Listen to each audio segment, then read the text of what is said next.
Hello, welcome to the Ask a Christian podcast. How can I help you? Would you like fries with that? If you're just listening, I have, for now, I can't knock on wood. Everything around me is plastic and fake. Everything around me is fake. So anyway, coming off the heels of my inaudible podcast last week, I think you could get little bits and pieces. I left it up because hopefully enough of the other people had some stuff that you all would be interested in hearing.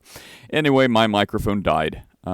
So I found this janky thing that's strapped to my face like a call center for Christ. So that's what we're using. It's an old drumming mic. So yes, Chris, I was able to pull out an old drumming microphone from the depths, from the bowels of my tech stuff. Anyways, okay, enough of that. So yeah, I have this stupid thing strapped to my head. I look like I'm ready to take a call center order. So Chris, if you have any tech support issues that I'm not qualified to help with, or if you'd like to order some fries or fast food, that's the kind of headset I'm wearing. On one hand, it's freeing. I don't have a microphone that I have to fight when I type. But on the other hand, it looks ridiculous. So anyway, help me afford better equipment and go check out the Ask a Christian Podcast book, available on Amazon. So check out askachristianpodcast.com. You can find that. I mean, I'm not exactly making bank. It's like included if you have a Kindle Unlimited subscription. Just read it included. It's free. Just read it. Anyway, so worst marketing pitch ever. What's up, Chris? Good morning. How are you? Happy Valentine's Day. Did you, or Valentine's Day from the weekend? Did you get that box of chocolates I sent you? No homo. Yeah, I sure did. Yeah, I appreciate that. God. What a way to start. It's been a weekend of all kinds of newsworthy stuff, and I just sat down and emptied my head. Something nice for your wife for Valentine's Day? What? Did you do something nice for your wife for Valentine's Day? Oh, I certainly tried. So the steakhouse I wanted to make... Oh! You tried. Hang on. Story of my life, which gets into this other thing I wanted to mention. Stay tuned, people. We could possibly have this guest coming up about marriage and how to do things better than just try. So, for, let's see, if you're a king of phoning in your marriage, or queen, women aren't immune, have you ever heard of Dr. Emerson Egriches? No. Okay, apparently he's a doctor doing 30 years of marriage counseling from a biblical perspective and all this other stuff. So anyway, someone floated him to my inbox, so we may be having him as a guest. And I love the idea, or I love the topic of marriage because so many people are doing it wrong. Does that mean you're an expert? Not at all. It's look, you may not be an expert. All you need is let's start. Do you know where to get the answers? It's I could be a fitness coach right now. People could pay me lots of money, and I could tell them, the secret everyone knows. It's well, Nate, you're a little tubby yourself. Yeah, do as I say, not as I do. Well, then what's your secret mysteries? What's your Gnostic revelation of getting fit? It's oh, diet and exercise. Don't eat more calories than you spend, or, use them to build muscle. So diet and exercise. It's wait, I paid you $2.99 for that? Yes, you did. It's I knew that. Or it's finances. How do you be a financial savant? How do you manage your finances well? Oh, well, just start with, don't spend more than you make. But everyone knows that. So the point is, the reason I like marriage is I know the answers. Everyone can know the answers. Well, what makes you an expert? How do you know these answers? Just flip to the Bible. Just flip open the Bible and be okay, here's all the stuff it says about husbands and wives and marriages. Just read that. Well, anyone can do that. Have you done that? Well, no. Can you tell me where anything about marriage is?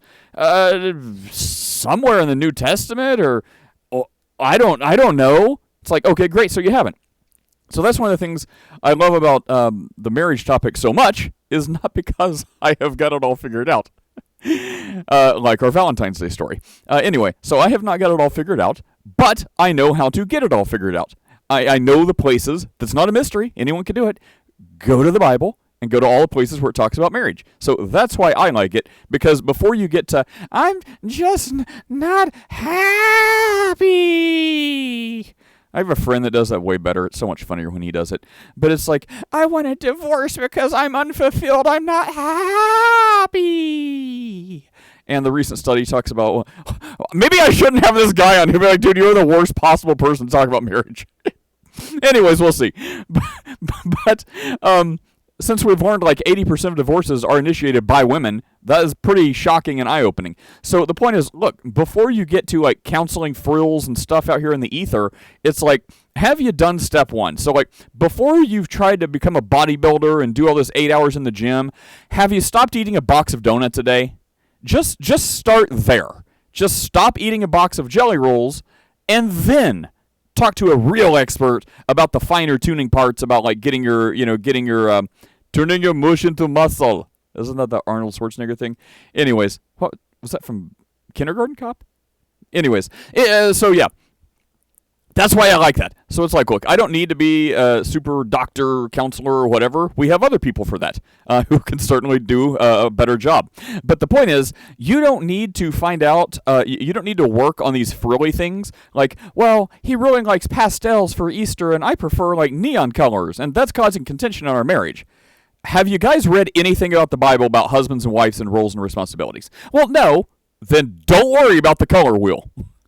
That's why I like the topic so much, because so many people I hear are out here in the outfield. They're like left the outfield, and they're having marriage issues about this ridiculous stuff. And it's like, I mean, the issues matter to them, but the point is, they're trying to fix the symptom. They're trying to address all the stuff out here. It's like, guys, you're supposed to be Christians.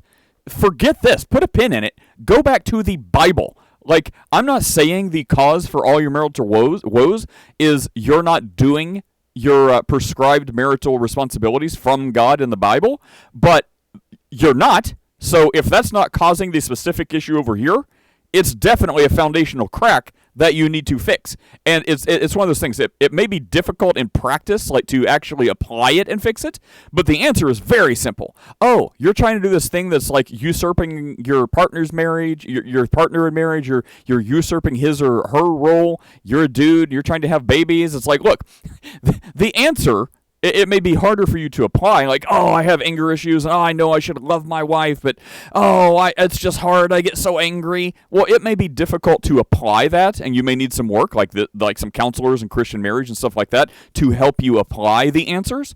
But the answer is not difficult. The answer is like, oh, stop being a jerk. This is your role God has given you as the husband or the wife, so stay in your role. This is the answer. I just have such a hard time doing that. Okay, well, now let's seek other help from Christian counselors and brothers in Christ and sisters in Christ, things like that. But it's not like you need to seek them to know the answer. You know the answer. The Bible tells you the answer.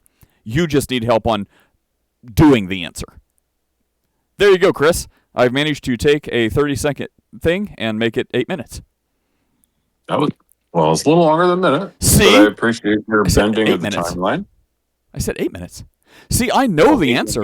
The answer is brevity is my friend. I just need you to help me apply the answer. Right. Sort of like all the stuff you said about marriage. Yeah. So I tried to get us a nice reservation to a steakhouse, because the last time we went there, the only time we went there, I was still on my plant-based diet. It's quite a few years ago, I think now. I keep telling myself, I'm like, I felt healthier. I need to go back to that. And then I'm like, well, after this piece of pizza, after this pepperoni, like last night we had like beef short rib lasagna. So good. I'm like, I remember when I used to be plant-based and I had this like burning pit in my heart. And I'm like, I should probably go back to that. And I'm like, well, I'm going to have another helping of this beef short rib lasagna, and then I'll think about it.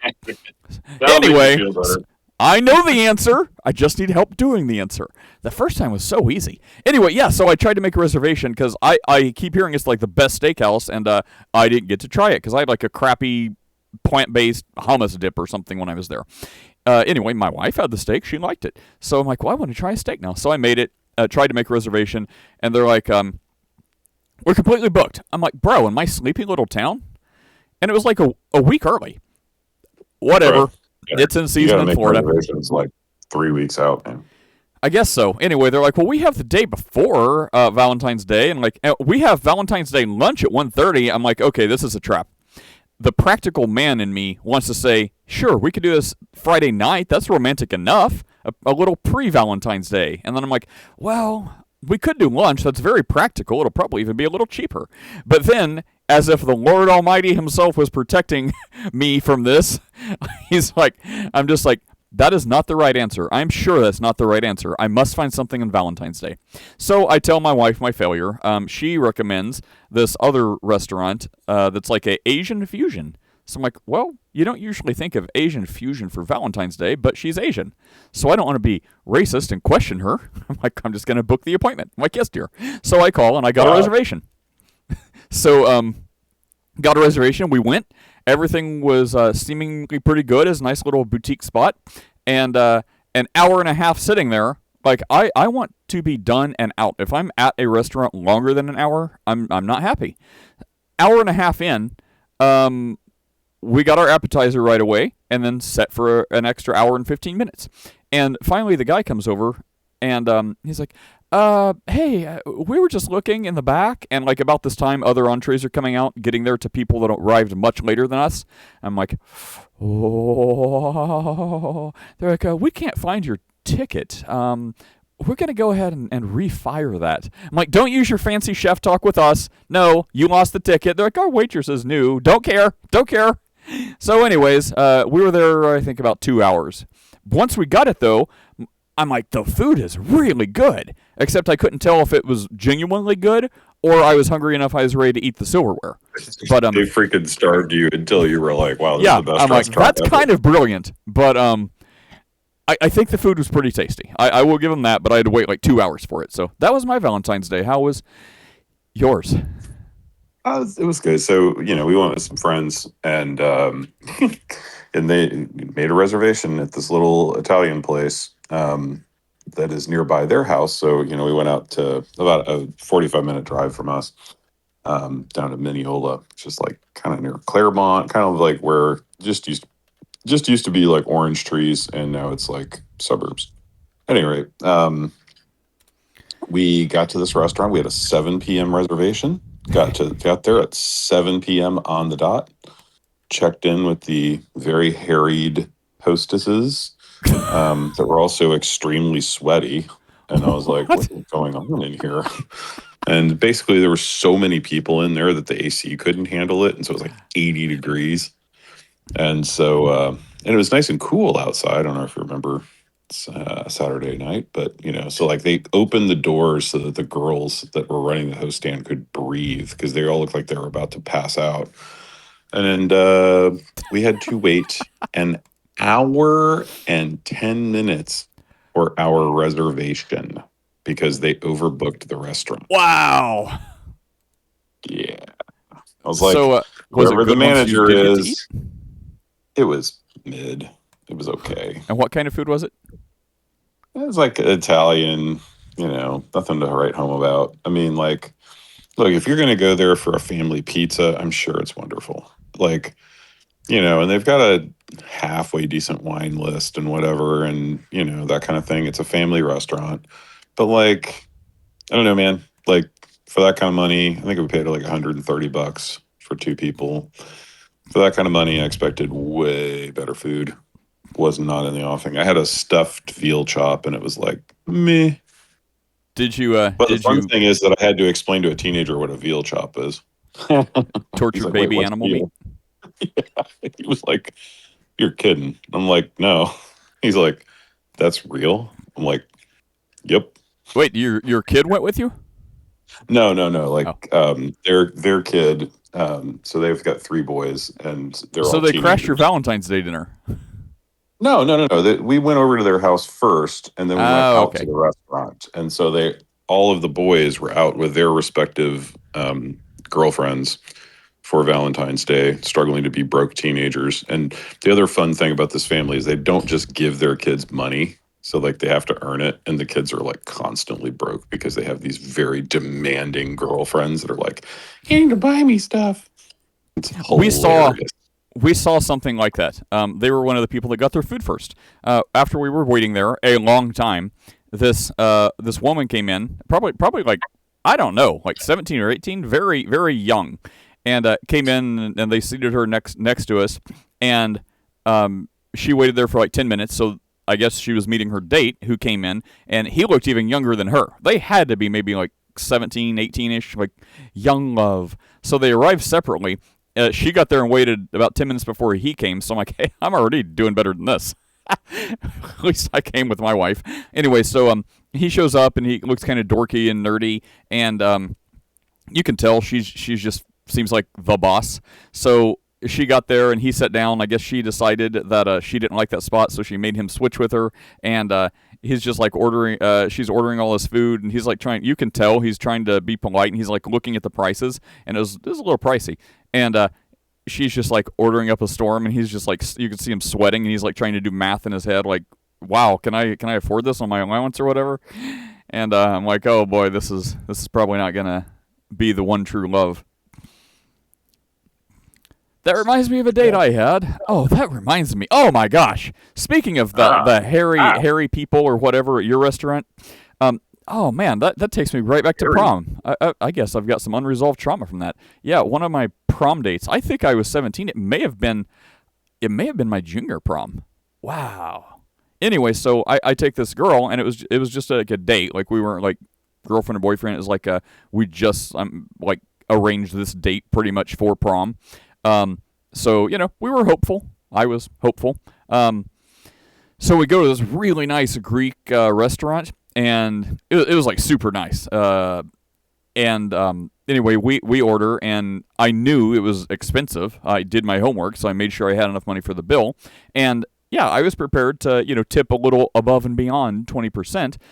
Because I wanted to put a best foot forward and be like, yeah, stay with me. I've got lots of money, which I didn't. Anyway, so we get the. I think I had veal then too, and we order, and it was about as much as I thought. And our waiter was like a pirate. He, not kidding, he looked like a pirate. He had like the curly frizzy hair, kind of roughly tied back in a ponytail that was not. It was just kind of like flopping around very loose. And yes, there was some sweat, and there was like the gruff kind of beard. He had a pirate earring. It was like a gold, like exactly like Mr. Clean or something, like a big gold earring in like one of his ears. And he I don't remember, he either had a golden tooth or was missing a tooth. He was a pirate. Like, it was a super nice restaurant. It's like the nicest place in the area, this upscale Greek restaurant, and we got a pirate waiter. So I'm ready. And I had like this at the time. It was like $20, $30, I don't know, something like that was the tip. It was a long time ago, adjust for inflation. Anyway, so I had like $20 for the tip, and it was going to be like quite a bit more than whatever we ordered. Anyway, so I was ready to put whatever it was down, and he comes over, and in front of my date, he's like, and just so you know, you youngsters may not be familiar with tipping. It's usually 20%, and I just stare at him. I'm like, dude. And what a jerk. That's all I remember. I don't remember anything else about the date. I think it wasn't so great, and I think that's the prom. I took her home early, like after prom was over, and everyone was supposed to hang out. Yeah. I'm like, well, I'm kind of tired, and I just took her like home early, and then hung out with my friends. Yeah. And then she moved away, and I'm like, wow, I spent like $150 on that. Yeah. But that was decades ago, and since then, God has gifted me with the love of my life. That's fantastic. Well, happy Valentine's, Nate. Speaking of, let's go to this story. This is very funny. I got a little, before you want to jump into that, I have a little anecdote for you. Oh, okay.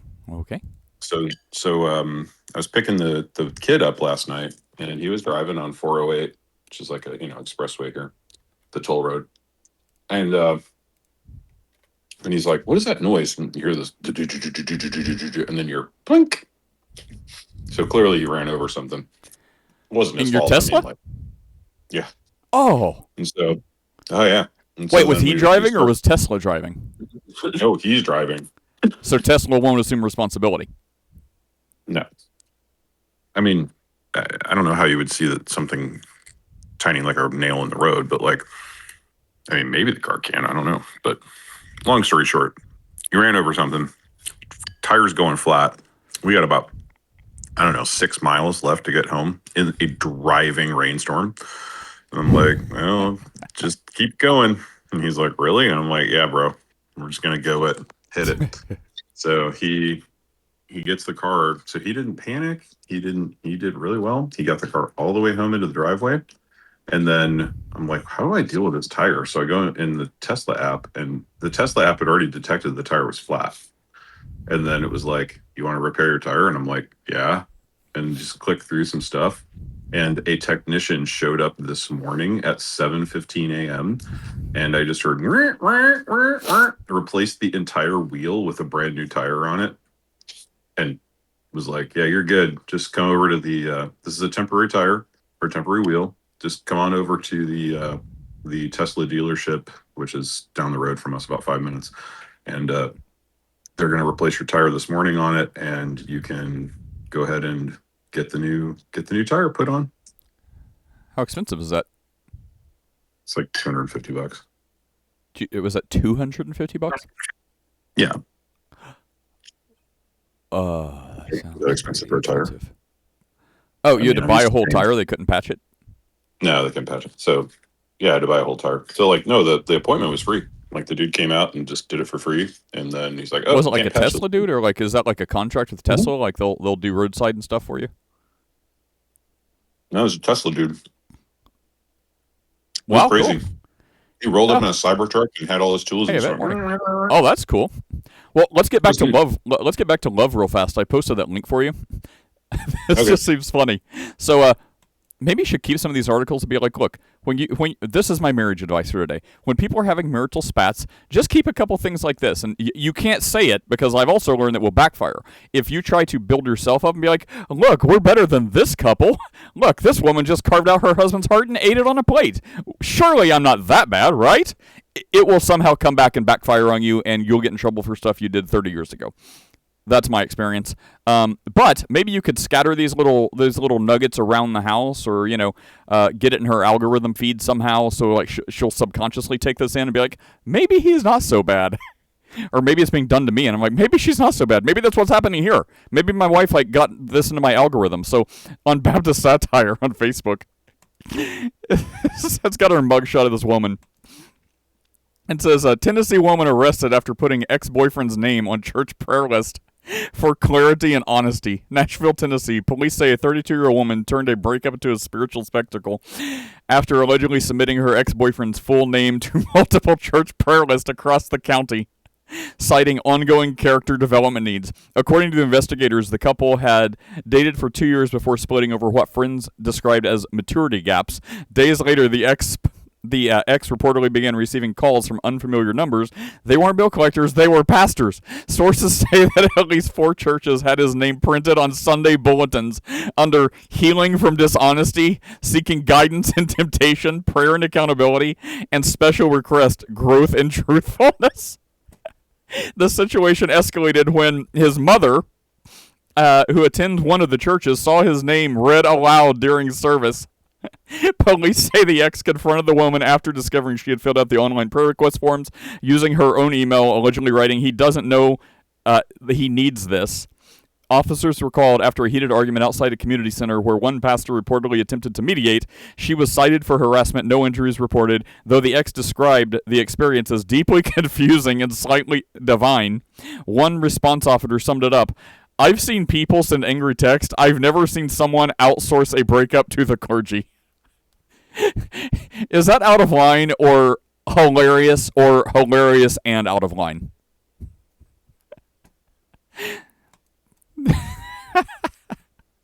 Okay, well, that made me laugh.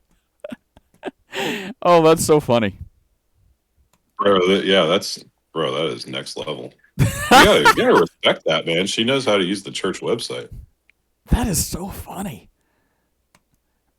I mean, we do have each other's emails. We could do some crazy stuff if we wanted to. Don't ever not be my friend, Chris. Mm-hmm. You see the comments under it? Oh, I didn't read the comments. The comments are hilarious. The top comment is, so you're saying she's single now? Okay, yeah, let's... I've got most relevant on. Yes, so she's single now. I don't care who you are. That's funny right there. Let's see. This is the third story. This is the third story attached to this photo I've seen. Let's see. Pinning. 3 strikes. Dude can't be honest to this cute girl. Loses the cute girl. Whines when she put on the prayer list instead of growing up and winning back the cute girl. That's a little too. Sounds a little psycho. Little too, yeah. Okay, let's see. These aren't funny. Where are the funny ones? Let's see. I'd love to be on this jury. Dude, I wish my ex-wife had done this for me. I would appreciate that. Let's do all comments. It's funny, yes, but those churches should be ashamed that they allowed this. I mean, I'm sure the churches can't be blamed. They probably didn't know like what was going in her head. They probably just thought, oh, it's another day. Here's a concerned person, doing this out of the goodness of their heart. Probably the person would appreciate prayer for this. I don't know. I mean, I don't think we can hold the churches accountable. It's probably not like, oh, this is sick. We're gonna hit this guy hard.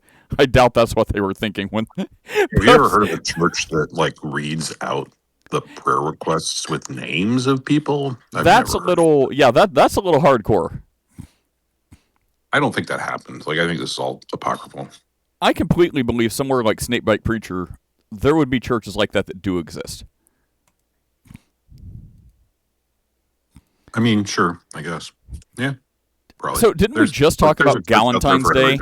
And I think we bashed Valentine's Day a little bit because it's one step away from just stay home with your cats and let them eat you. And then I was up at our clubhouse and I saw someone there. And they're like, we're talking before Valentine's Day. I'm like, oh, you guys got big plans? And what was it? Yeah, this is a person that I know is engaged or something. I'm like, you guys got big plans? They're like, what for? I'm like, am I crazy? I'm like, Valentine's Day is tomorrow. And she's like, oh, no. I'm going to have a Galentine's Day. He's working. And I'm like, huh. She was like, yeah, we're just going to go out, meet some of the gals, and it's going to be Galentine's Day. I'm like, oh, okay, great. See you later. Just kind of went away shaking my head. I'm like, I mean, I guess if he's working, I guess that's a reason. But, yeah, just the Galentine's Day just feels gimmicky, odd, lonely. Well, think about all the people that do have to work on Valentine's Day. Literally all the restaurant people. Well, yeah. So, I mean, if they're working, that is an excuse. But, I mean, it could be and then they said they're going to do something the next day or whatever. I'm like, okay, fine. But still, you can not do something for Valentine's Day and not do a Galentine's Day. You could go out with a couple friends and not call it Galentine's Day. It's weird. All right, let's see. It's weird, man.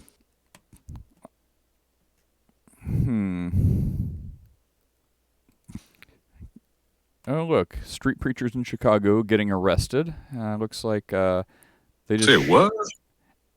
This is from Jay Seculo. We are celebrating a big one. A federal court just stopped Chicago from dismissing our lawsuit over the unlawful arrest of street preachers. The case moves forward. The Constitution still matters. So I guess there's some street preachers in Chicago that got arrested. Probably saying things like Jesus loves you, there's a better way, and that's going to be hate speech. So let's see. You Christians, okay, look, I watched one video. This person is plaguing my feed. It's this Millicent Cedra person. I don't know what to do with this. That sounds really familiar. Who is that? It's some Australian a power pastor, co-pastor, whatever. I think Andrew is her husband's name. I saw he's on my feed now. But this is very difficult because I watch these little clips and the stuff she says is very solid. But I'm like, well, lady pastor. So I'm like, but what she says is very good from everything I've heard. It's very, if she's talking about politics, it's very politically, I think, accurate and right. If it's religious, she seems to be very correct in her biblical articulation. But lady pastor. So I'm like, I don't know if they need to give her a church-affiliated podcast or something, but put her doing what she does, because it's good, as a podcast person or something. But maybe not be a lady pastor. And one of the things I just heard before you came on, oh, hey guys, what's up? One of the things I just heard before you came on was her, I can't find it now, but she was talking about, is your church biblical? And it's the same thing we say all the time. It's like, look, if someone's hurt by the church or put off by a church because of something unbiblical, don't leave the church, just leave that church. Don't leave the body of Christ. Don't be like, well, I'm just not going to be a Christian anymore. But leave that church. Find a new church. Anyway, so she's like, if they're doing something unbiblical, she's up there being a lady pastor. I'm like, well, yes, what you're saying is correct. If the church is doing something unbiblical, find another church. Leave that church. But then that means everyone should get up in your church as you're saying that and leave because you're a lady pastor doing something unbiblical in your church. So what you say is right, but you don't realize that you're doing something unbiblical. Anyway, it's a paradox. It's like when atheists are going to be confidently asserting that there is no such thing as moral absolutes. There's no such thing as absolutes, period. Do you believe that? Absolutely. Yeah. There's It's just one of those. You're like, you haven't really thought this out, have you? There's this guy that was like trolling in a comment on and I had to respond a little snarky, and I just it is like, if you Christians believe your God, believe your Bible's the Word of God, then you love slavery, you endorse slavery, you can't, or you're cherry picking, you cherry pick, or you love slavery. If you believe the whole Word of God, then you love slavery. I'm like, and I went back and forth like 2 comment rounds. I'm like, no, dude, I'm like, trust me, bro. Like, no one endorses slavery. I'm like, no, you're wrong. I could explain it, but it will take too long, and you don't care anyway. And then he's like, oh, blah, blah, blah, cop out, you're God, evil, da, da, da. I'm like, okay, man, look, you got me. The only slave I'd be fine with owning is you. And then that's where it kind of ended. He followed me, so I don't know if it's to like put me on a list, or if he appreciated it. No, maybe he really does want to be your indentured servant. That'd be great. No, the prisoner of war type. That's the type. I'm like, build me roads. build me an herb garden. Yeah, I was going to say, roads seem like that's covered already. I thought Florida roads were really good when I first moved here. They are not. They have been working on this road construction for like 6 years, and it's still not even close to done. Every time I drive down this road, I'm like, what are these people doing? Like, it's been like 5 or 6 years. Like, I can't tell progress. I'm like, are they ever going to do anything? Like, they finally got some light poles installed. I'm like, guys. Anyway. Hello, Greg. What's up? How was your Valentine's Day? Do you have cats? Hey, Sean. I think Greg has a wife. Greg, what? I thought Greg said he was single. A long time ago, I said, are you married? And I think he said no. Oh, okay. Greg, come tell us your status. I'm not keeping score. Hey, how's everybody? Greg, sorry, real fast. Greg, I am supposed to relay that people miss hearing your voice, so you should participate in get up here and talk. Hey, Sean, how's your day going? Just getting started. So, did you play the song? Norman. Oh, crap! Sean, wait! I even set a reminder. I even set a reminder. My calendar didn't remind me. Did I set it for next year? Hang on, I got to check on this, Sean. Yeah. What? There's a reason Nate had come. Oh, no. That's what happened. I kept getting an alert saying, Valentine love Norman Connors, and I'm like, what is this? I'm like, so I dismissed it. I completely forgot until right now that was the name of the person in the song. So no, I did get the notification, but I'm like, what is this? I have no idea what Norman Connors is. Like, did someone else's event get in my thing? I completely forgot until right now that I set that. I failed. I have failed, Sean. I'm gonna play this for my wife when she gets home tonight. Everybody knows your name. That's my Biscoma pie.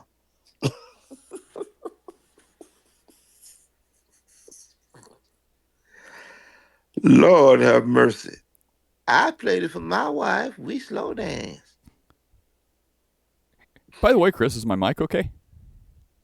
Everything's That's much better than the other day. Like Friday, bro, was rough. Like you kept going in and out. It was like, I don't know if you reviewed the audio afterwards, but it was basically like, yeah, I did. It was awful. It was my janky power supply, my phantom power. So I pulled out an old mixer I have, and like, dude, this looks ridiculous. This other, like, it's an old drumming mic headset. I look like I'm ready to take your orders at McDonald's or something, or like an Indian call center guy. Put the fries in the bag, Nate. Hey man, the last guy that wore a headset like that became president of the United States. So Wait, who did that? you don't, dude. You're the Trump guy. You don't remember when he worked the McDonald's drive-through? Oh, I thought. Okay, yeah, got it. Did he Come wear on. a headset though? Was he wearing a headset? I don't remember. I look like I could be giving a TED talk. I mean, I can rant. I don't know if it's going to benefit anyone. Don't rant. No. Too You get late. You fired. missed it. I'm glad. Well, looks like man. we lost Sean, everyone. Oh, No, you don't need to rant. What made you rant though? I will. we were just recapping. We were recapping our Valentine's Day stuff. I guess it wasn't an angry rant. It was like a happy and informative rant. Oh, Nate basically had to wait an hour and a half for his food wherever they went for their Valentine's Day. see, Was not happy. that's why I cooked, had the candlelight and the music, kicked the grandkids out. What did you cook, Sean?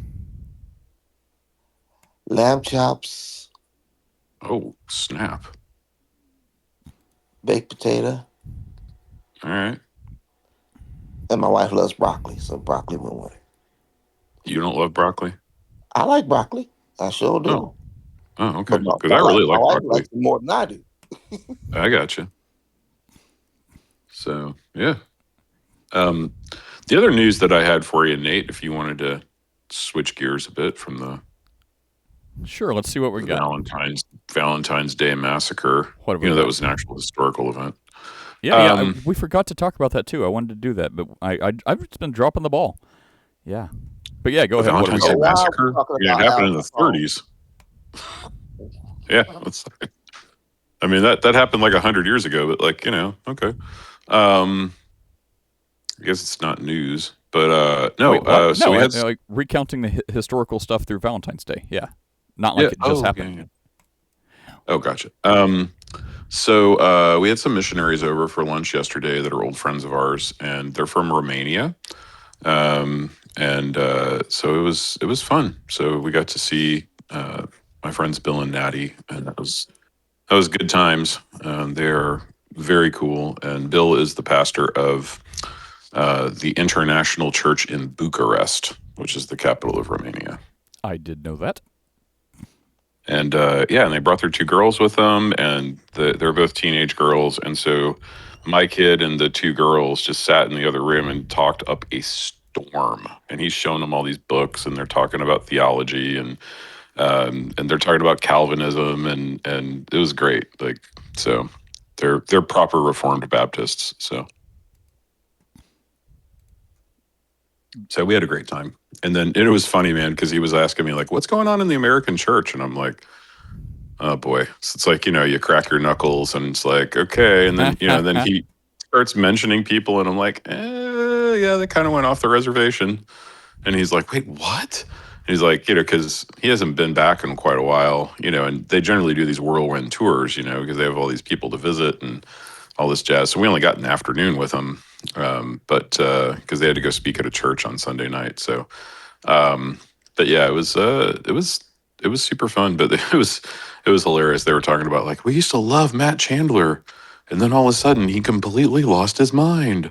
Because Matt Chandler is a preacher in DC that like went super woke, and like overnight, and tons of people stopped listening to him. But anyway, so that happened, and and so I don't know. We were just talking about all kinds of different things, and he went to the same seminary as my wife, and so they were talking about professors and stuff. And I know that a lot of people like Kevin G on Clubhouse, who's a friend of ours who used to be a Hebrew Israelite, and now he's a Christian, and so he talks to Hebrew Israelites about Christianity. He's a solid dude, but he one of his favorite scholars is a guy named Daniel B. Wallace, who is sort of the world's foremost Greek expert, right? So he's like a very, very well-respected Greek expert. And it just so happened that Bill's Greek teacher was Dr. Wallace. And so we were talking about that for a minute. So I thought about Kevin. I actually talked to Kevin this morning and told him that. He was laughing. He's like, "Oh man, that's amazing." So it was fun, but we just had a fun time, and they're great folks. And I'll send you a link to their stuff, Nate, in case any one of your 6 or 7 listeners would like to donate money to this very worthy missionary cause. So Sure. Thanks. Great.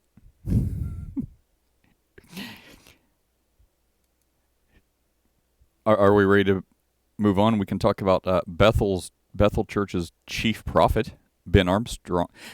God, seriously, it's sex stuff everywhere. I'm like, I thought it was going to be a crazy prophecy. Nope. Next line: on leave following new allegations of sex abuse. The next one: famed adulterer Carl Lentz announces new book on overcoming infidelity. Goodness. wait, he's so this dude disqualifies himself, and his answer to that is he's going to write a book and make money off of it. I know, right? And it's going to work. It is absolutely going to work. I mean, he'll make money from it, not that it's going to spiritually be helpful for him. Hold up, Nate. I got a problem. We've got answers. Maybe. Can you show me any scripture that says chief prophet? No, I can't. No, I cannot. Uh-huh. Now, Name me one scripture that says senior pastor. Nah. Or co-lead pastor. Yeah. okay, I haven't seen it, but I've seen it. That's true. Yeah, but I didn't know it was a Reformed church because of the name of the church. But I was in the church, the Reformed church, on the other Sunday. And wait, you're a preacher. Why were you at another church? Because I was not preaching that day. I mean, well, obviously, but I meant, why weren't you preaching that day? Is what I was getting at. Because preachers go on sabbatical like 6 months out of the year.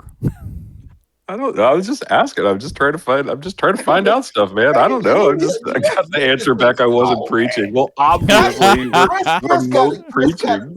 Oh my gosh, Greg. Yeah, we will talk about that. If you come to stage, we will talk about that. Because it is bonkers. Yeah, continue this thing, and then Greg, we will talk about that if you join us up here. Sherlock Holmes, and he ain't got no Dr. Watson. That was funny because I wasn't preaching. I'm like, well, I'm pretty sure that was obvious. Anyway, when they started naming, instead of sticking to the scripture, he went into the scholars, and each scholar he named, save one, couldn't be countless. Don't get me wrong, the people were very sweet, very nice. But I have never been to such a dry service in my life. But I just wanted to know. See, because I've heard people use terms down through the years. And I'm critical. And this is one time when I'm critical of my side of the Christian spectrum. All right. All right.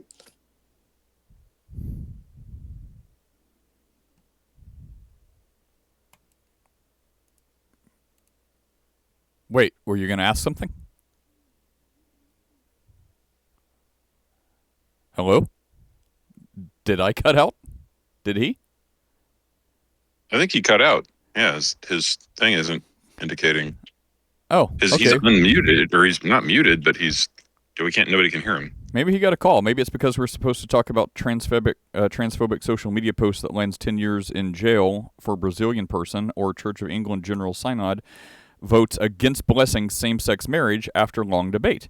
This is the one, the Church of England, that's the one with the Archbishopess, right? Like, she's going to be mad if they voted against same-sex marriage blessing. We could talk about that until Sean returns.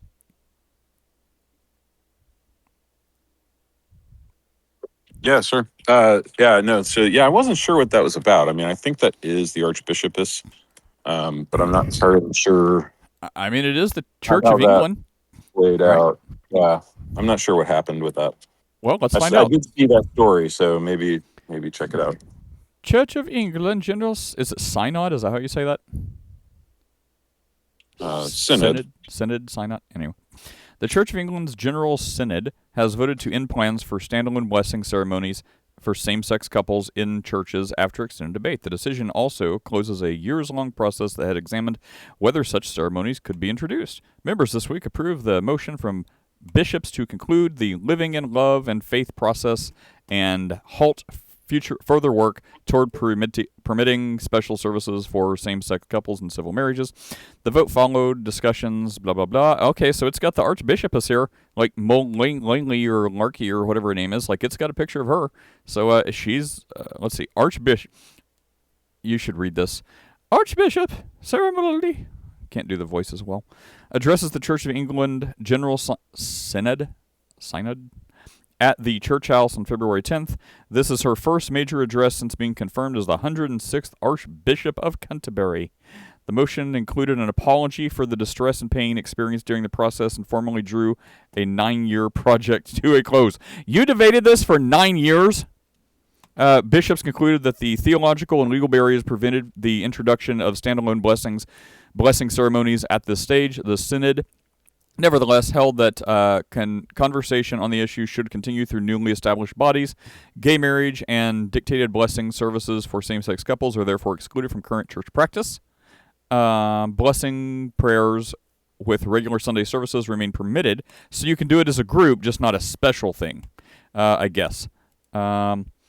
Because they introduced more rules, more ungodly burdens upon burdens. It's like, you got a Bible. Just do that. Just do that. Now let's invent more stuff. The vote in favor of the bishop's motion passed 252 to 132 with 21 abstentions. What is the point of abstaining from that? What is the point? Anyway. You don't want to be on record either way. I know, but it's like you are. Like, if you abstain from something like this, like, I don't want to be on record. No, you're on record. You're on record. But I abstained. No, you're with the people that want gay stuff. That's the side you're on. Like, you can't abstain from that. It's like, well, one of those things where it's like, it doesn't matter. Like, if you're not affirmative, like, no, cancel it, you're automatically with the other side. Well, I withheld judgment. Nope, on this one, you are with them. It's very obvious. You just don't. You want to try to evade pushback. Attempting to amend the bishop's motion. Okay, so. Oh, good. Here's where your tax or church dollars have gone.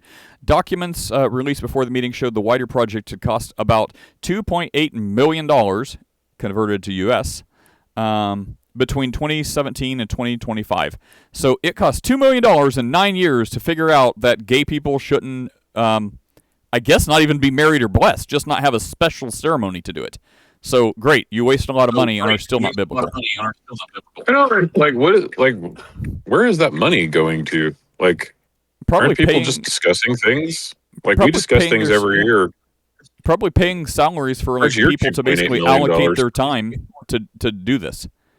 It's like, you're absolved from your regular duties. You do this full time now. Where's your $2.8 million, Nate? I use it to buy this crappy microphone. Yeah, fair enough. Listen, you want me to pass? You need some ketchup or some hot sauce? Ketchup? Or hot sauce? Talking to Chris. Oh. So he can get his foot out of his mouth. Anyway. Wait, what? No one knows. Sean, now that you're back, what were you trying to say? You had a question. You were poking on your side or something? Yeah, I was poking. I do that from time to time. What's your question? I said, well, how is it that we can come up with these terms? Master prophet, chief prophet, master apostle. And I'm like, well, when you do the stuff like that, I think you're taking terms that only belongs to Christ. Master teacher, but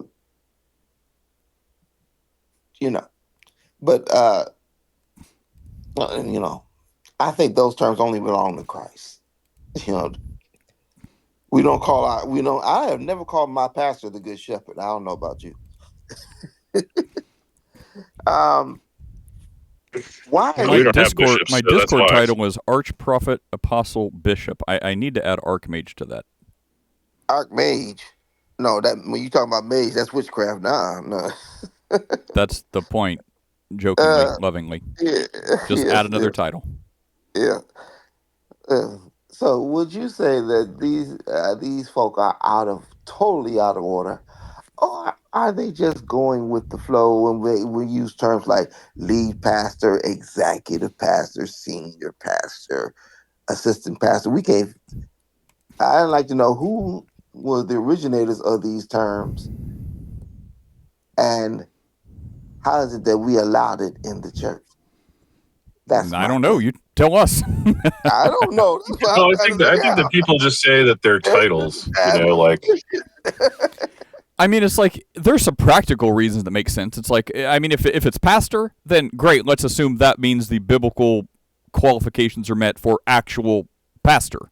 But then if they want to add something that's practical, like, missions pastor or music pastor or, something else, it's like, okay, well, by pastor, that denotes they are biblically qualified and fulfill the role of pastor.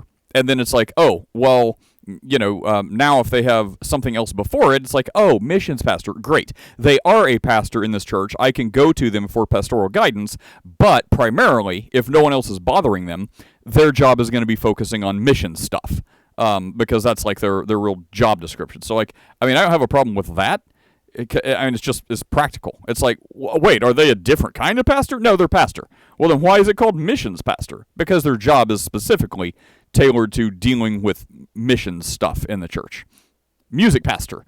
What do they do? Well, they are a pastor, so if you need them for pastoral counsel or guidance or da-da-da, they are a pastor, but if they're left alone, they're primarily going to deal with music stuff and like arranging that. So I mean, I don't know. I mean, I guess I don't have a problem with like practical denotations, because it's not like one's better or worse. It's like they're all pastor. They meet the qualifications. They serve the role and function of pastor, which is, Chris would say, interchangeable with elder. So it's like, well, you can't have more than one pastors. Well, great, then call them elder. But that's I don't know. I'm not gonna make bones about that. But if it sounds just pretentious, like, yeah, like master, a prophet, apostle, or something, it's like, is that practical for your job description? Is that, or is that like trying to get one up on just the regular super apostle? Okay, hold that thought. Just tell me. Read Hebrews 3:1. Y'all tell me what it says, and tell me who the only one can qualify for that. Is that Paul talking about the super apostles? Hebrews 3:1. No. All right, let's go to our Bible. Hebrews. now you're inconveniencing Nate because he's got to go to the Bible. Hebrews 3:2. Is that what you said? 3:1. Therefore, brothers, you who share in heavenly calling, consider Jesus the apostle and high priest for our confession, who was faithful to him who appointed him, just as Moses was also faithful in all God's house. For Jesus has been counted worthy of more glory than Moses, as much more glory as the builder of a house has more honor than the house itself. Is that what you wanted? Yeah. Now, again, when you think of chief or super apostle, who's the only one qualified for that from what you just read? From what I just read, I'm having a hard time linking that together. Like, Jesus is our high priest. No, it says he's the apostle and high priest. Well, right, he's the apostle. It doesn't say super apostle or anything. I mean, No, there's other apostles. I know, but if you would look at hierarchy of apostleship, you have Jesus, then you have the 12, you have the writers of the New Testament, and then you have those who have established churches. We call them missionaries nowadays. Established Bible colleges, these kind of things. Start churches. Okay, so with the hierarchy, which you just heard, what I just gave, and I gave it to you biblically, Hebrews 3:1. Jesus chose the 12, which includes Judas Iscariot. And then we have the writers of the New Testament. And then we have those who, because Barnabas never wrote a thing. unless you want to count the Epistle of Barnabas, which is New Testament Apocrypha. We don't understand he never wrote a thing, but he is considered an apostle according to the scriptures. But he does help establish churches. He went on missionary journeys. That's that's what I mean when I talk about today's apostles. I'm not talking about the ones who write the New Testament, talking about the 12, nor talking about Christ himself. See, I'm talking about that fourth level. Well, I'm sold on Greg's titles down there. Pastor of Disaster, Sinister Minister. I will accept those. That's a wrestler. Remember the Ayatollah of rock and roll? A wrestling manager. Sean, who is the Ayatollah of rock and roll? That would be the great Chris. You talking about Chris? Chris Jericho. That's Chris Jericho, who leads the metal band Fozzy. How I'm doing? That one song is really catchy. Like that is a good song. Wait, there's a metal band called Fozzy?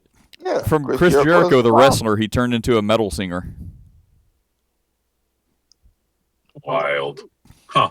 Yeah, I never followed wrestling after he's had that band for a decade and a half. It's a good song, man. It's catchy.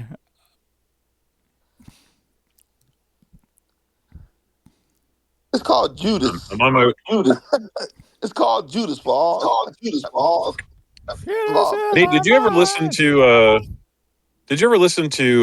One Bad Pig? No. Oh my gosh. You say you know Christian music. I don't know what that is. That's a Christian punk band. They're really funny. They're comical too. From like the 90s?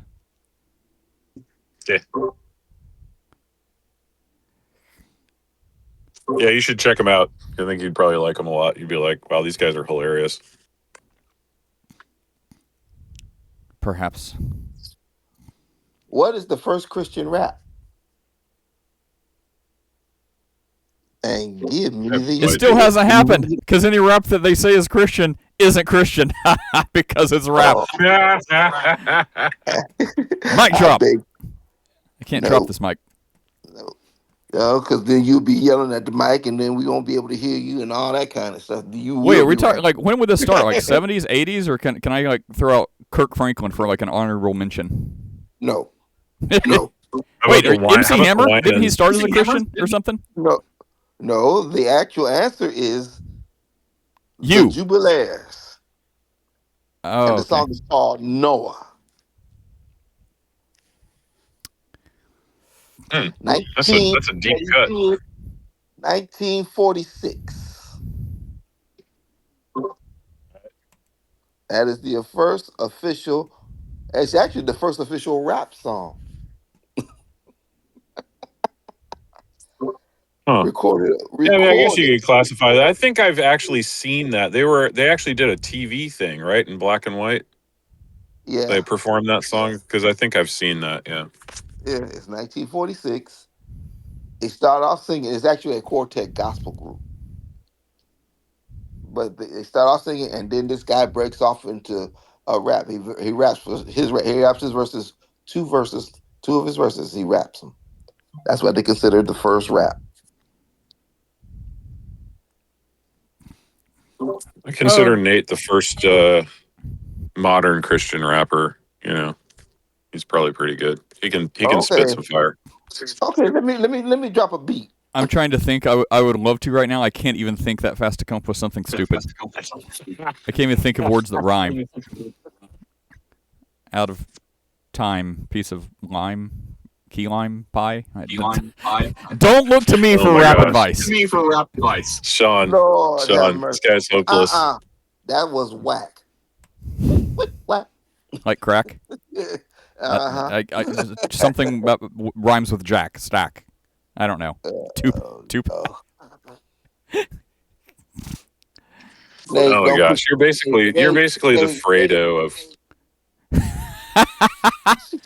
of rap, And I just sure, watched The that's Godfather. fine. I'm not gonna be I'm not gonna be too put out if someone's like, Nate, you're not a real rapper. I'm like, yeah, got me. Yeah, you got me there.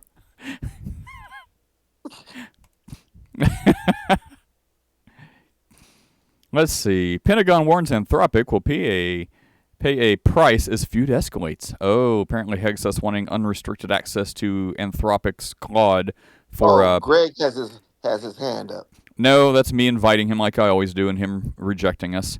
And so he's going to designate them a supply chain risk. This is right after I made my first like real AI payment because I kept running out of free messages while trying to write this book. So I'm like, all right, I need more query times. So I picked Claude. That's the first real one. I mean, I've had Google before, and I have Gab, but that's Christian, so that's fine. But Google was always included in something else I needed, so I didn't try to pay for Google. It just kind of came along. But yeah, I consciously tried to pay Claude for the first time, and now this national security risk. I'm like, just help me edit my book, bro. That's all I need. Which is got to be fire, Chris. You'll have to let your child. He'll probably be repulsed by it. But I've been living in Christian Middle-earth this week. He's going to run it through the. Is this human or AI? By the way, on his last paper, he got 100% human. Yes, so you bragged on that. Did that. Yeah, he was pretty stoked about that because I was like, well, you didn't use AI to write it. And he's like, well, yeah. He's like, it didn't give me a false positive either. I'm like, well, that's good. But anyway, yeah, he's just going to run it through that thing, and he's going to be like, Nate didn't write this. I'm going to be like, yeah, he did. No, I he didn't write it. It's going to be mean. just posted in the chat that video of Noah by the Jubilees. Okay, yeah. Well, watch that at your own risk. If you listen, where did this Nate, fireball come from? Is this Satan magic, or did Nate adhere to the proper laws of thermodynamics to produce this flame that melted this orc's face? Yeah, I can't be judged by a 16-year-old. Yeah. Did you hear that he yanked the phone out of my hand the other day? Did you smack him for it? On Friday. Is he? How many teeth he got left? Say that again, Sean. I didn't hear you. What? How many teeth he got left? Oh no, he was like, "Look, give me that phone." And so, because Steph was saying something in a clubhouse room. I'm so glad that you guys have destroyed my podcast because you can't coexist together. You've destroyed my podcast and Discord server, but you and Steph can hang out on Clubhouse when I'm not there. Please tell me more. I'm so happy to hear this. It was not hanging out. Like, it was very, very contentious. So, like, she was saying stuff so crazy that JC was just like, he grabbed the phone and he's like, he just started going after her, and I'm like, oh snap! And so did she fight with a kid? Gaslight me? Oh, everybody's like, oh, he won that fight. She wasn't prepared for the 16-year-old. Was she yelling at a teenager? Oh yeah, yeah. Is it on replay? Maybe, I don't know. It was in, I don't remember what room it was. Oh, it was in Pastor Sam's room because like me and Sam were talking about something for a while. Where everyone was yelling. And then I had to grab. No. It was very cordial. Like I talked to Sam for like 2 hours or 3 hours that day. But yeah, it was real funny though because Linker, it didn't happen. Like, he had had enough. Well, now you're asking me to go through Clubhouse and go find links. It's not like you're driving. Your car's charioting you around. Yeah, that's true. I'm actually heading to the Tesla dealership right now to go pick up my fixed tire. Isn't that crazy? I mean, that flat happened at 10 o'clock last night, and by this morning I had a working car so I can take my father-in-law to the daycare facility. And now I'm heading to go get my tire at 9:06 a.m. and having it fixed. It's like almost barely an inconvenience. Oh, I can't be around Steph. She's demon possessed and a witch. I won't be part of your server with Chris. He's just so bad for the cause of Christ. Let's go hang out in a room together away from Nate. Oh, I'm not bitter at all. You guys are great. Keep going on. No, it was not like that. It was totally content. You would have shut it all down. You would have been like, we are not talking about this. Because guess what the topic was? Just take a wild guess. Do I get a hint? The gospel. You're gonna say it was some liberal take. No, it's not actually a liberal take, as a matter of fact. I'm bad at guessing. Where's this thing taking me? Oh my gosh. It's actually, dude, this car is actually taking me into the service center because it knows how to go home. It's like pulling you into a bay. It's like pulling, yeah. I'm like, okay. It like actually knows where to go. That's kind of creepy. Anyway. Penal substitutionary atonement by any chance? Yes, you nailed it. Yeah, and so she has this new thing that she got from this pagan guy. That is like you mean like a Baptist pastor down the road? No, like a literal pagan, like the one like how it's not me. It's Chris has an echo. You know how Greg down there was talking to somebody on TikTok and was like, "Let me just ask you straight out: are you a homosexual?" It's that guy. So that same guy that Greg was like, "Bro, are you a homosexual?" And famously did so. And it's hilarious audio. So they get their that's fantastic. So they get their views from this guy that thinks that the sacrifice of Christ was pagan blood magic. Like, I'm not even kidding. Like, literal. Can you steel man his position? Because it sounds really wild. Can you? Okay, so instead of the sacrifice of Christ, hold on a second. Did you get off the screen or a call and you just refused to hit mute? Let me just turn it off of the car. I found it. You found what? I found the one that you was in. I'm pasting it right there. That's the clubhouse room. And I'll do my service to everyone listening that wants to hear this fight, and I will post it for us all to hear. Yeah. No, but that room is like 7 hours long, though. I think JC only talked to her for like 5 minutes. So, I mean, can someone figure out? It's returned. I don't know the actual time when that happened, but I know I looked it up. It happened on the 4th of this month. No. It wasn't. No, it was. Is that not the right room? No, that's not the right one, Sean. It was on Friday. All right. Well, let's move on. It was on Friday the 13th of all times. I dropped the ball too. I forgot to bring that up too. Like I've just been. Oh yeah, Friday the 13th. Well, your microphone didn't work anyway, so that was your So anyway, but like. Oh, sorry. He was. We should have started We should have played that Harold Melvin and the Blue Note song. Bad luck. That's what you got. Oh my gosh. Well, so yeah, here's the real quick. So James Agnew is a PhD. He went to a liberal university, got his PhD. And his take on the atonement is a rejection of penal substitutionary atonement.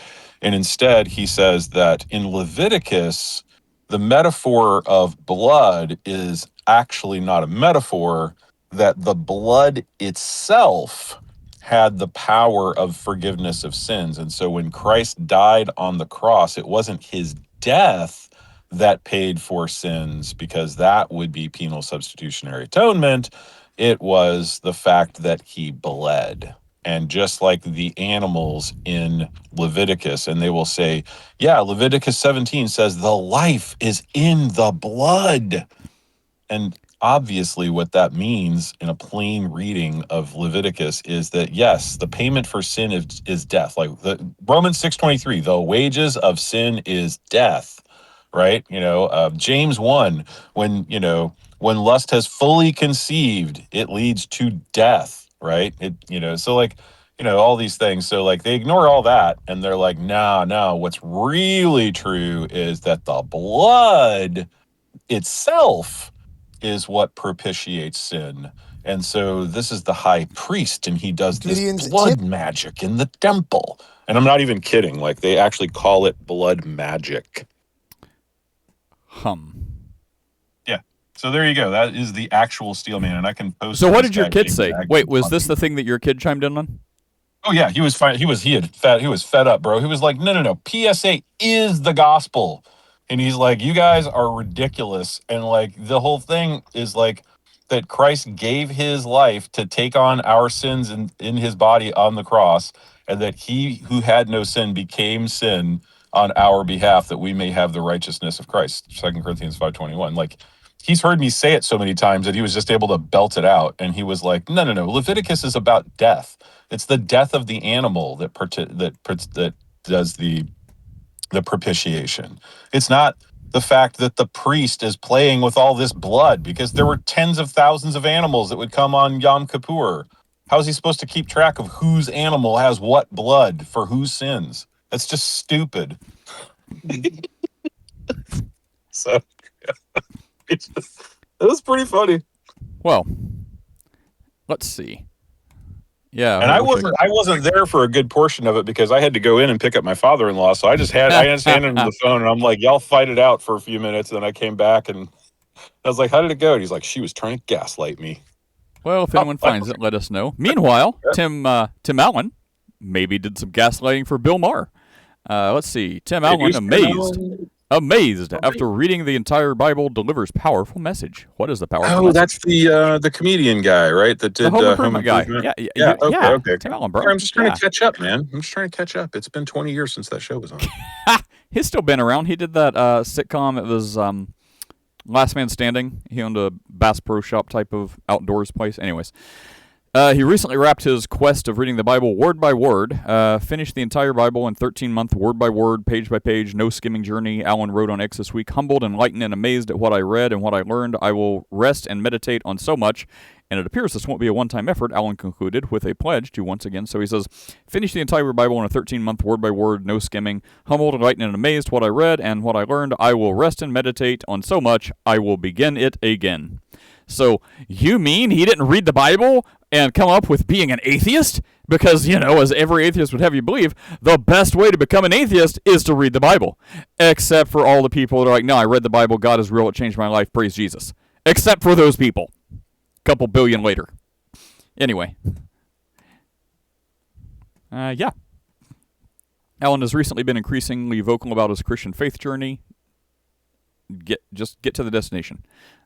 He also sat down with comedian Bill Maher for a conversation about something about Paul and Paul's journey or something.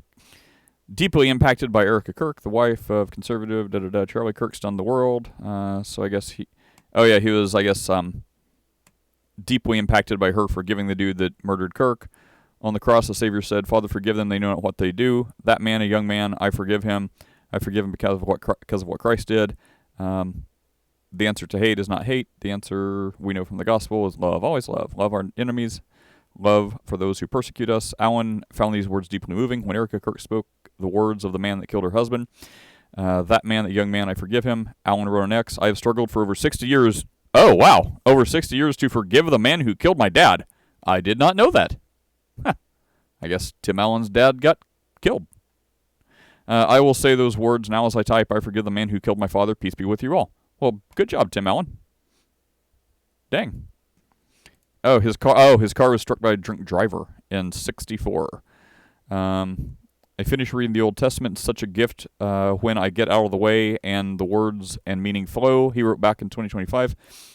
This week I'm now in the book of the Gospel of Paul, a Roman Jew familiar with Plato, Stoicism, and other Greek scholars of thought. I was amazed in 7 pages. Now that journey has concluded, it will be interesting to see how Allen's reading impacts his life and what comes next. Well, that's a good story. Yay. Maybe some goodness left in the world. Until whatever fresh evil Chris brings us next. Chris, what else you got?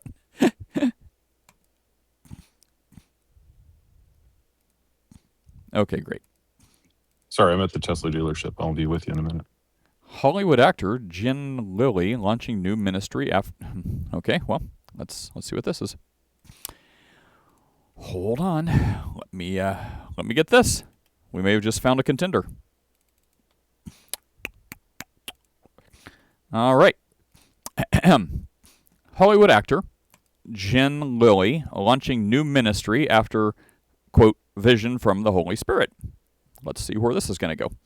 Maybe it's a good thing. I don't know.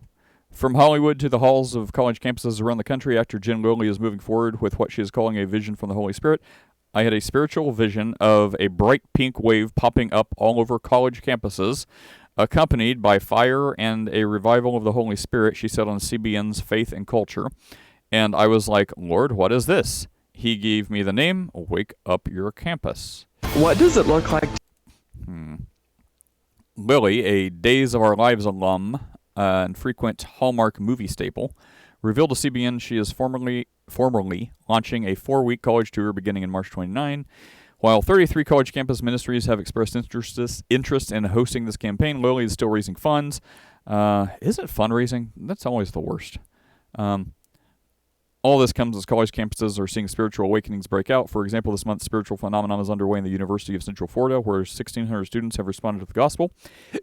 Her upcoming events center on her recently released book, Sure, Wake Up Your Faith. The celebrity said she is sending kits to the campus ministry coordinators ahead of time. Each includes a dozen. Each kit includes a dozen copies of her book, as well as 40 pink tickets. Why pink? To be hidden around the campuses, inscribed with messages asking finders if they want to be entered to win $1,000. Okay, as a scavenger hunt unfolds and the ticket finders bring others into their challenges, each step directly connects students to an on-campus ministry leader. The whole goal of these challenges is follow-up discipleship. It really is like a treasure hunt that leads straight to Jesus. Okay, her vision, she explained, was born out of a generational fervor for spiritual meaning.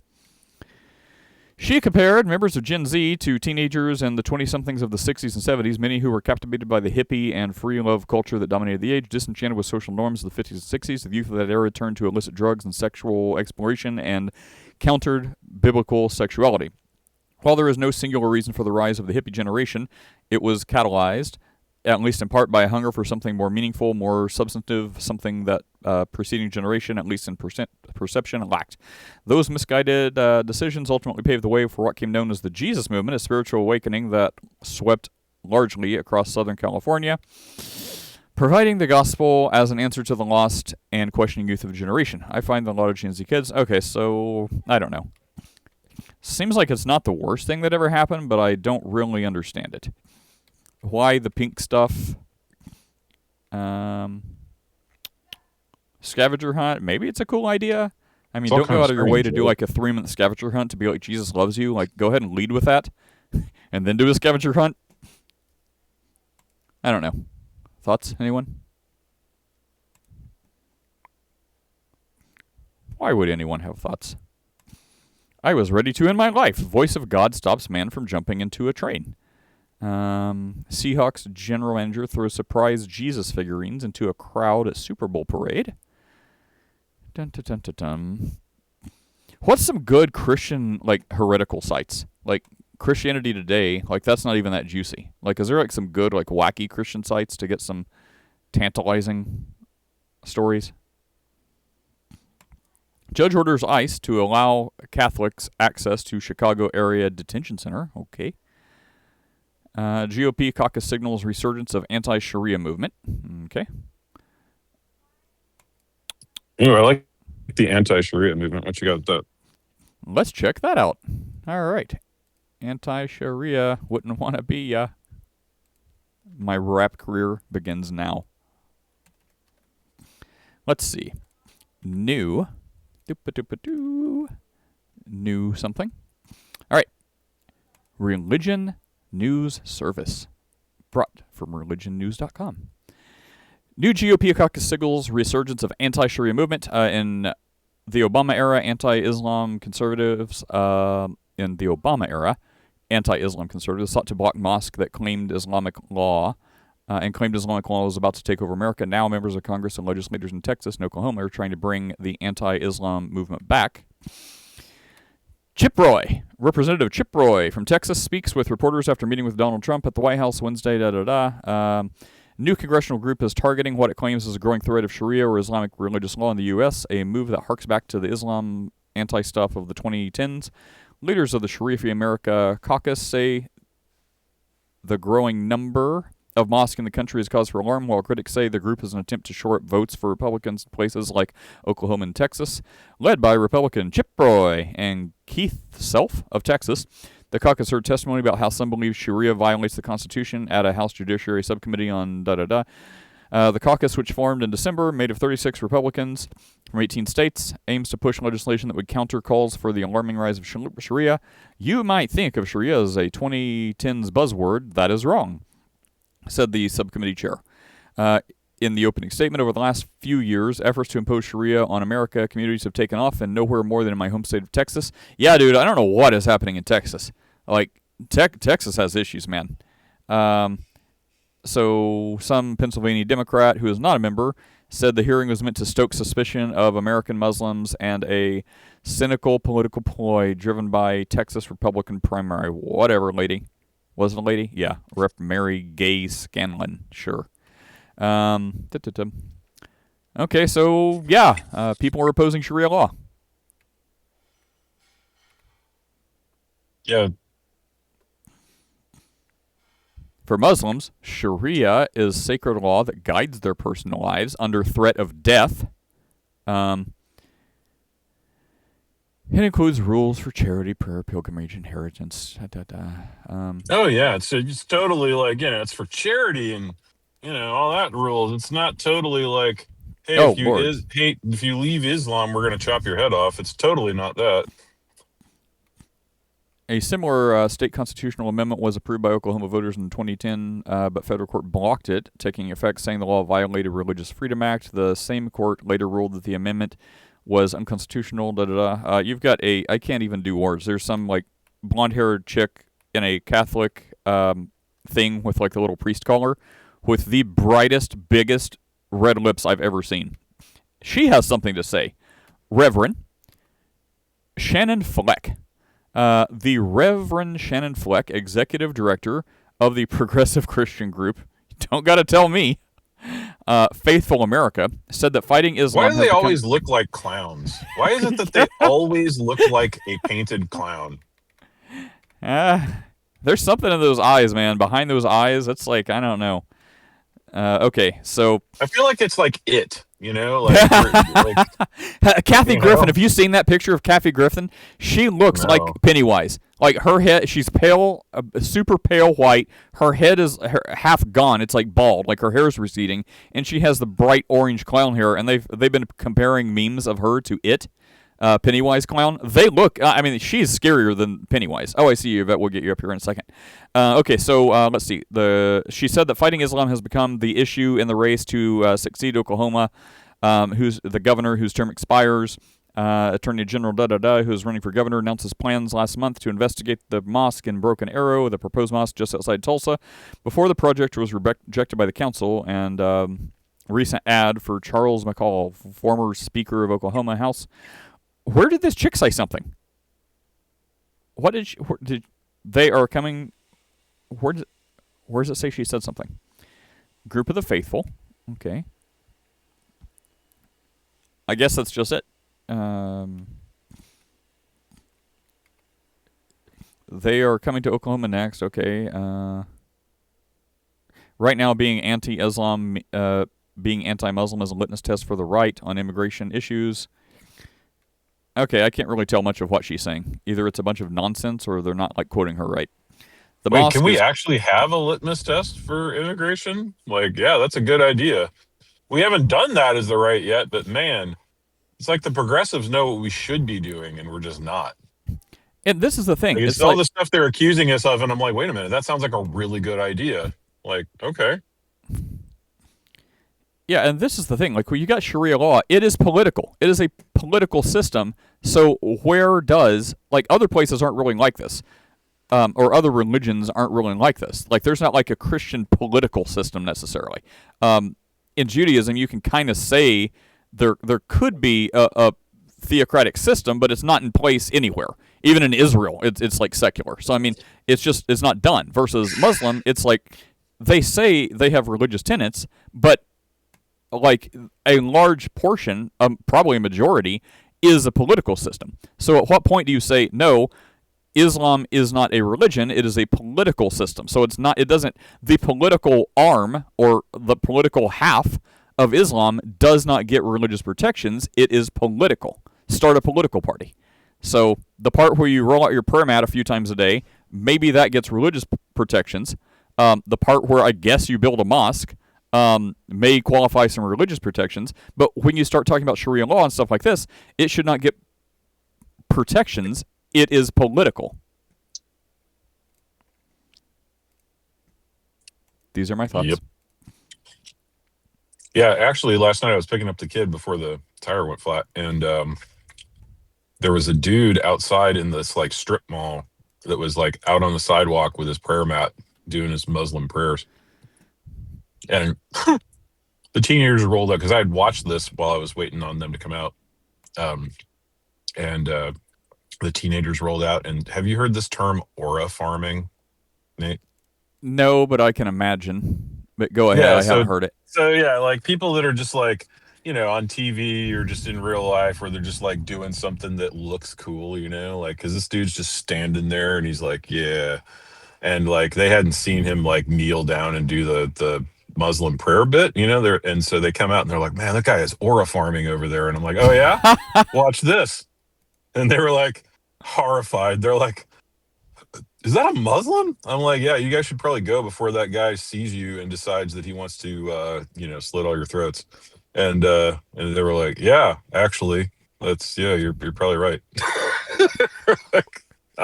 I'm very confused. Okay, so the Muslim was not the guy aura farming. This is some other person that was. No, he was the guy aura farming because they hadn't seen him kneel down for prayers yet because he was just standing there and he was just kind of looking cool and he had his little beanie cap on and they were like, man, that guy's aura farming.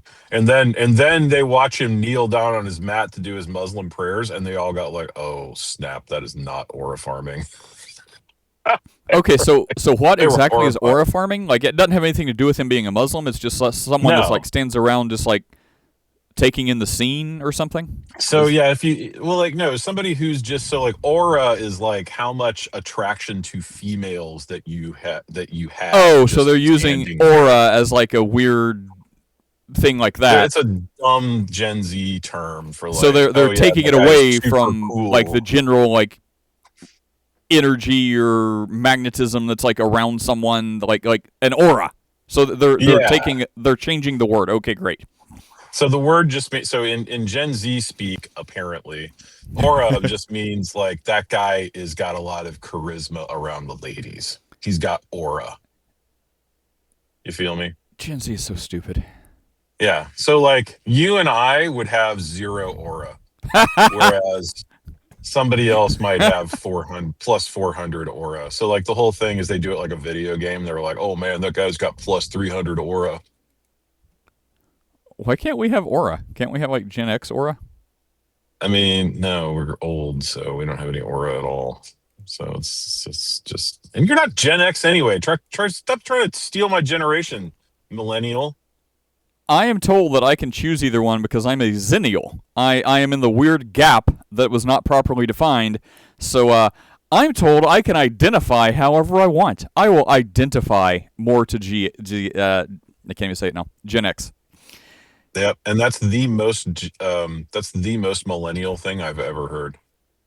I'm just going with the culture. They tell me I can identify however I want. Be glad I'm not identifying as a transsexual dinosaur today. I mean, I do identify as an archmage billionaire. Yeah. Hey, Yvette, what's up? So yeah, they were horrified to actually see a Muzzy like out in the wild doing their thing. They were like, "Oh no." What's up, Yvette? Okay. Yes, so the story of David, he was known after God's own heart, and yet he committed adultery. He had Bathsheba's husband murdered in the front lines. What is this all about? How is that a person who's God's after own heart? Being after God's own heart doesn't mean you're going to be perfect. You're not God. So that's what it means. Like, he was quick to repent. He was always praising God. He was always crediting God for victories and things like that. He wanted to please God. So I mean, in every way like that, he was after, like, the things God wanted for him to do, he did. Like, the thing for God wanting humanity, like, to his prescription for humanity, David was all about that. He's like, yes, I'm in line with that. That's what I want to do. Wanting to do something doesn't always mean you actually do something. I mean, David has a really high success record, a lot more than a lot of us, but yeah, he still did some oopses. So whenever he did the bad stuff, he still had a heart after God, but his flesh got in his way and he did some bad stuff. So it doesn't mean. Anyway, that is your answer, Chris. Yeah, I mean, like, when the prophet Nathan calls him out, it's one of my favorite passages in the Bible. You are the man, because are you familiar with this, Yvette, where Nathan tells him a whole story? Do you know the story? Okay. Okay, so, go ahead.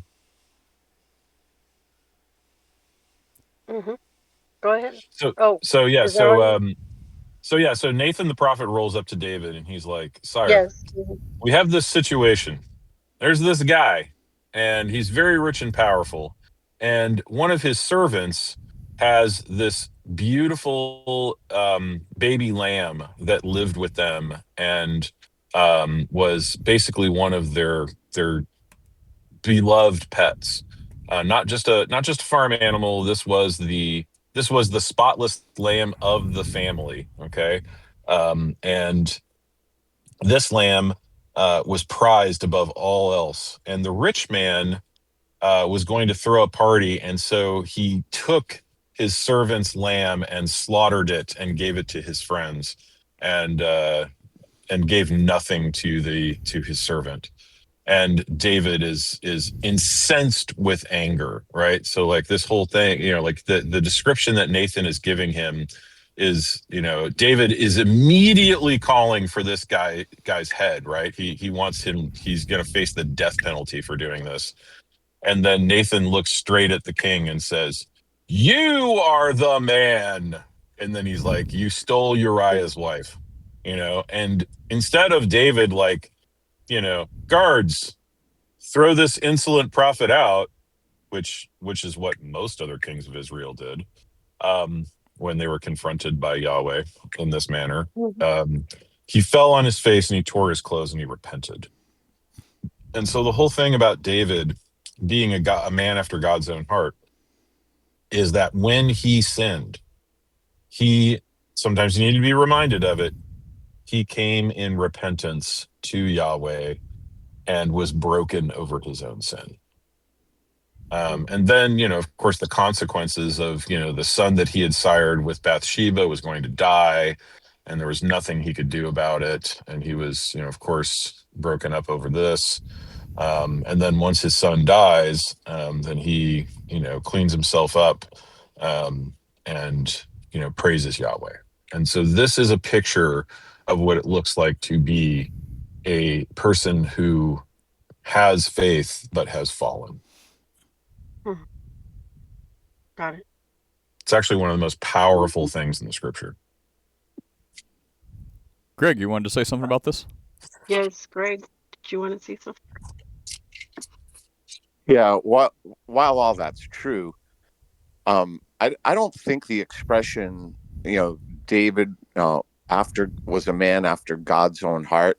I don't think that's talking about David or David's attitude or David's heart. Like the Israelites, wanted a king, right? And so God says, "Oh yeah, fine. I'll give you a king according to your desires." Right? According to what you want, I'll give you a king. And he gives him Saul as kind of like, see how this works for you, right? And so then after Saul's failure, then God says, Now I'll give you a king after my own heart. In other words, according to my desires, the guy that I want. I think the expression "after God's own heart" just means that God's going to pick the king that He wanted to be king, not the way the grumbling Israelites wanted it. But all the other stuff is true, like what Chris and Nate were saying. But that's all true. But I just think that expression "man after God's own heart" is misapplied in this case. Gotcha. Okay. Did you see my next question, Greg, Chris, Nate? It's a follow-up. Okay, let me pull it. Let me see. I saw it. It says, Okay. why did David face judgment of God being despite being forgiven for the murder of Bathsheba's husband? God declared, "Now therefore the sword shall never depart from your house." And Mark did give an answer. Let me read Mark's real fast. Forgiveness, kind of what we said earlier. Forgiveness of sins doesn't mean we won't face the wages of sin, eternal death. Wait, forgiveness of sin means we won't face the wages of sin, eternal death. Forgiveness does not remove natural consequences of sin. For example, if you pound nails into a barn door, you can remove the nails, but the holes remain. Yeah. Who wants to add on to that?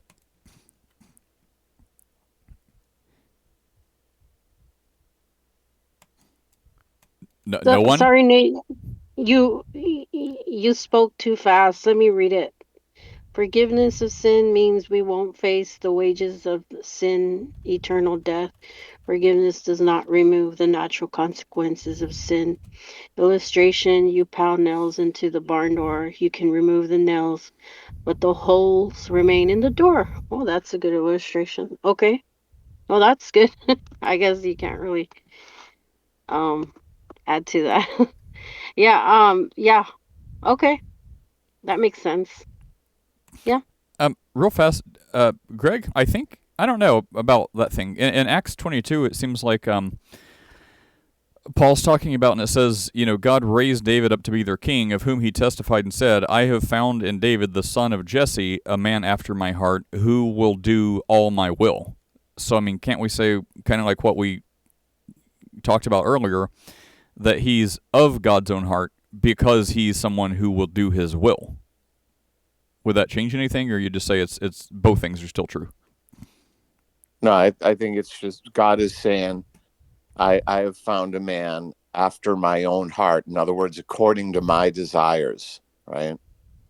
According to my...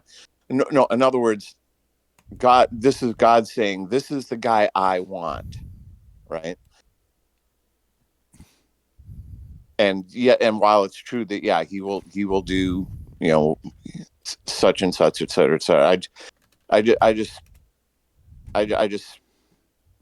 just see it as it's more, the expression has more to do with God and his desires and his heart than it does David's. But it's probably... I could be wrong, and I'm not going to lose any sleep over it. So no, I get it. No, it's because David always put I guess focused more on God's own desires than King Saul did. King Saul was just so focused on his own glory. Just, that. So I get what Greg is saying. That's what I'm trying to say. So yeah, what about the question too? What's your what's the real question? Because I'm focusing on the "now therefore the sword shall never depart from your house." Is that your question? Like, why it seems like his... he asked forgiveness. His firstborn died. Absalom died. There was never peace in his household. Like 4 of his sons died. Yeah, it makes the barn door and nail analogy really hit home, right? It's like, even he wanted to, presumably wanted to build the temple to God, and he's like, "Nope, you shed too much blood." So, consequences stick around. He's still forgiven. You'll see him in heaven one day. but didn't get to build the temple, and his family had a whole lot of issues. There was never peace in his household. It's sad. What? So would you say that forgiveness only is just so that you don't end up going to hell? That's what it's good for. Because obviously, those consequences of sin in this story is what takes place even when we sin as well, because God is not a respecter of persons. So Someone will probably say it more eloquently than the only reason you're forgiven of sin is so you don't go to hell. That's true. Someone else will probably say that in a more spiritual way, though. I'm waiting for that. But okay. yeah, essentially, yeah, being forgiven of sin, that's the whole point of Jesus, to reconcile you to God and give you eternal life via his death, burial, resurrection, and the forgiveness of your sin. That doesn't mean you're not going to have consequences. You're definitely not going to be able to escape natural consequences. It is not a get-out-of-jail-free card. Yeah. Okay. Okay. Thank you. All right, guys. Well, I'm going to run too. Yeah, hope that helped a bit. Thanks for being here, everyone. Greg, good to hear you. Good to hear your voice. Good to know that you haven't turned into a robot. Yeah. I was gonna say, Nate, I try to bring Steph, by complimenting her. The room is not the same, and I just thought I'd let you know I try to bring her here, but she's just, they're at odds with each other, and we can't really do much about it. I know. Whatever. Well, Whatever. We tried. yeah, All right, guys. we tried. Have a good rest of your day. We'll see you tomorrow. Yay. If there's anything you guys want to talk about, by the way, throw them here in chat so we can see them and talk about them in the morning. I wish I would have said that before half the people left. All right, take care, guys. All right, well, another fun day. Check out askachristianpodcast.com, askachristianpodcast.com. You can find us on YouTube, Discord, not so much Clubhouse. I need to change that. Yeah, we're not on Clubhouse anymore. Podbean, Spotify, Apple, iTunes, whatever, everywhere. We're everywhere. Oh, and Rumble. Oh, I need to update some stuff. We're on Rumble, and we're on BitChute. All right, everyone. Have a good day. Do good things. See you guys later.